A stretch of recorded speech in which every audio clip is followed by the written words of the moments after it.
মৰমৰ ছাত্ৰ-ছাত্ৰীসকল, স্বাগতম জনাইছো তোমালোকক আমাৰ আজিৰ এটা নতুন ভিডিঅ'লৈ। এই ভিডিঅ'টিত মই তোমালোকৰ কাৰণে লৈ আহিছো শিল্পী দিৱসৰ এখন সৰু ৰচনা। আশা কৰিছো এই ৰচনাখনৰ পৰা তোমালোক যথেষ্ট উপকৃত হ'বা। গতিকে এই ভিডিঅ'টি তোমালোকে শেষলৈকে সম্পূৰ্ণকৈ চাবা আৰু ভিডিঅ'টি চাই ভাল লাগিলে লাইক আৰু শ্বেয়াৰ কৰি দিবা। তো বলা এতিয়া আজিৰ ভিডিঅ'টি আৰম্ভ কৰোঁ। প্ৰতি বছৰে 17 জানুৱাৰী তাৰিখে ৰূপকোঁৱৰ জ্যোতিপ্ৰসাদ আগৰৱালাৰ স্মৃতি দিৱস হিচাপে শিল্পী দিৱস উদযাপন কৰা হয়। এই দিনটোতে মহান শিল্পীগৰাকীৰ পৰলোক প্ৰাপ্তি ঘটিছিল। 1903 চনৰ 17 জুনত উজনি অসমৰ ডিব্ৰুগড় জিলাৰ তামোলবাৰী চাহ বাগিচাত জ্যোতিপ্ৰসাদ আগৰৱালাৰ জন্ম হয়।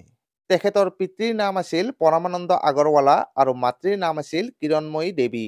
জ্যোতিপ্ৰসাদ আগৰৱালাই প্ৰথম অসমীয়া বোলছবি জয়মতী নিৰ্মাণ কৰিছিল। জ্যোতিপ্ৰসাদ আগৰৱালাক অসমীয়া চলচ্চিত্ৰৰ জনক বুলি অভিহিত কৰা হয়। জ্যোতিপ্ৰসাদ আগৰৱালাই প্ৰায় 300 মান গীত ৰচনা কৰি নিজে সুৰ দিছিল। সেইবোৰক জ্যোতি সংগীত বুলি কোৱা হয়। এই মহান ব্যক্তিগৰাকীৰ 1951 চনৰ 17 জানুৱাৰী তাৰিখে পৰলোক প্ৰাপ্তি ঘটে।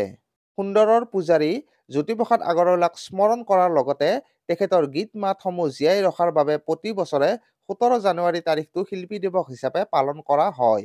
1953 চনৰ 17 জানুৱাৰী তাৰিখে প্ৰথমবাৰৰ বাবে শিল্পীজনাক সুঁৱৰি এই দিৱস গুৱাহাটী আৰু বৰপেটাত উদযাপন কৰা হৈছিল।